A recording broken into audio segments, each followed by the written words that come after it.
राम राम जी। आत्म मंथन में आपका स्वागत है। अब हम बात कर लेते हैं मूलांक दो वालों के बारे में। देखो, मंडे तो पूरा दिन निकल गया, मैं बना नहीं पाई वीडियो। मंडे की इवनिंग में बना रही हूँ आपके लिए, तो यहाँ कोई फ़ायदा ही नहीं है अब मंडे वाले दिन की बताने का। तो मैंने ट्यूसडे से जो है आपके लिए रीडिंग स्टार्ट कर दी है। अब ट्यूसडे वाले दिन आपके लिए मूलांक दो वालों के लिए क्या रहता है। देखो, आप किसी न किसी से बहस कर सकते हो। बहस में कुछ नहीं रखा।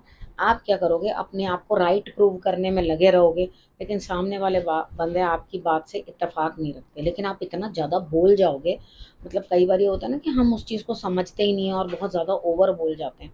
तो यहाँ आप इतना ओवर बोल जाओगे कि आपको उसके बाद खुद महसूस होगा कि मैंने तो ये बड़ा गलत कर दिया। भाई, मैंने इस तरह से बात ही क्यों करी, या इस तरह से मुझे बोलना नहीं चाहिए था। तब आपको अपने अंदर खुद पछतावा होगा कि शायद किसी और को बुरा लग गया। ठीक है, तो यहाँ पर आप मतलब अंदर से महसूस करोगे कि मैंने जो भी कुछ बोला वो सब गलत बोल दिया। तो इसलिए पहले से ही बता रही हूँ कि थोड़ा सा अपनी वाणी को थोड़ा कंट्रोल कर लेना, तो आपके लिए रिजल्ट्स जो है वो बहुत बेटर आएंगे। ठीक है, अब हम बात कर लेते हैं वेडनेसडे की। वेडनेसडे वाले दिन देखो, आपके पास कोई अभाव नहीं है, ठीक है, लेकिन उसके बावजूद भी आपको कोई समझ नहीं आ रही है कि मैंने क्या करना है, उस काम को मैं किस तरह से करूं, किस तरह से ना करूं। देखो, सबसे पहले हो सके तो देखो, वैसे भी त्योहारों के दिन शुरू हो गए हैं, तो तोरण लगा लेना। आम के पत्ते लेकर अपने घर के बाहर तोरण लगा लेना। तोरण खुद बना सकते हो, कोई खास बहुत वो लेने की ज़रूरत नहीं होती। आम के पत्ते ले लो, अशोक के पत्ते ले लो, दोनों पत्तों में से कोई भी पत्ता लेकर उसको जो है आप बहुत अच्छी तरह से टाई करके और अपने घर के लिए आप तोरण जो है वो बना सकते हो। ठीक है, उसको बना के मौली ले लो, एक मौली में बांध करके उनको टांग दो।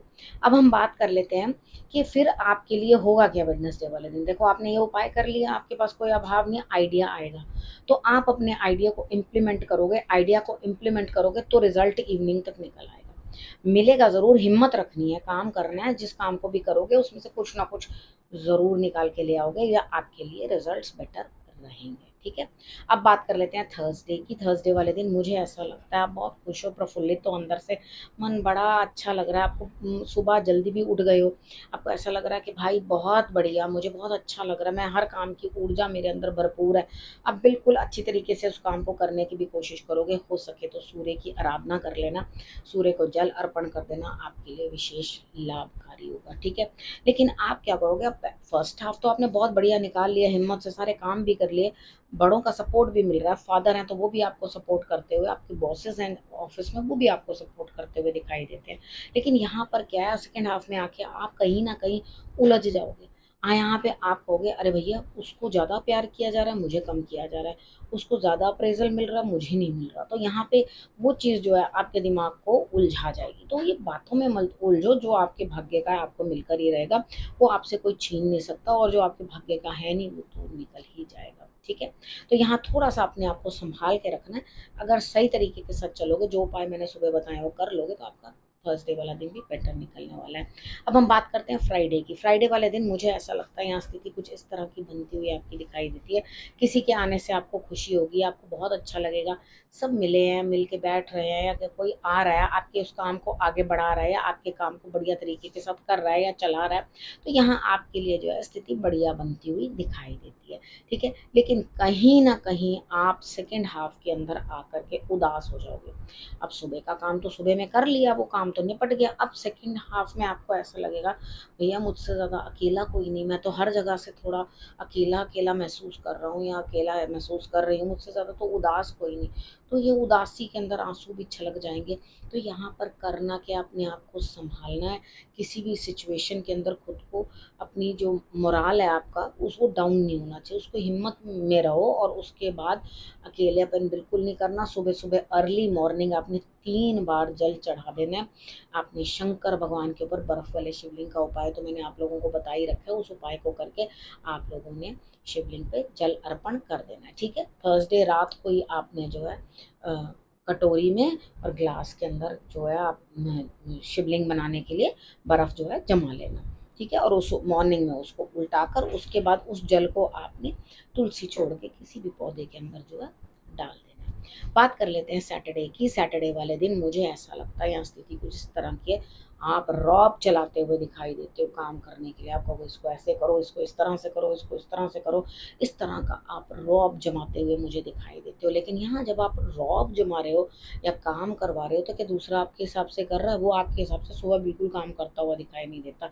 आपके पास ऑटोमेटिकली आपके काम के अंदर कोई ना कोई स्पीड आ जाएगी, कोई काम आपके सामने सेकेंड हाफ में आएगा।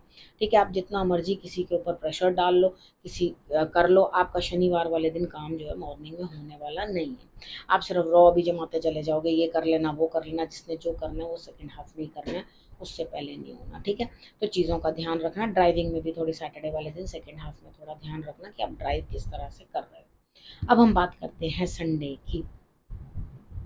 संडे वाले दिन मुझे ऐसा लगता है आपको अंतर ज्ञान प्राप्त होगा, गुरु की शरण में आप जाओगे, आप गुरु के आगे नतमस्तक हो जाओगे। आप कहोगे कि मुझे सब चीज़ का ज्ञान है, सब चीज़ मालूम है कि किस तरह से कौन क्या कर रहा है और कौन क्या नहीं कर रहा। तो यहाँ आप जो है अंदर से हैप्पीनेस फील करोगे। मैं इसको हैप्पीनेस नहीं कह सकती, मैं इस चीज़ को कहूँगी संतोष। ठीक है, तो जब संतोष आपको अंदर से प्राप्त होगा, शांति प्राप्त होगी, तो आपको सुकून मिलेगा, तो हैप्पीनेस तो ऑटोमेटिकली चली आएगी। उसके बाद सेकंड हाफ में किसी न किसी मित्र की मदद ले लेना, क्योंकि आप अकेले काम नहीं कर पाओगे। जो भी काम आपके ऊपर पड़ा है, जो भी कोई आपको काम करना है, वो आपने सेकंड हाफ में करना है। अपने मित्र की मदद चाहिए तो भी शाम को ही अप्रोच करना, यानी कि सेकंड हाफ में अप्रोच करना, तो आपका काम जो है पूर्ण हो जाएगा। बात कर लेते हैं गुरु मंत्र की।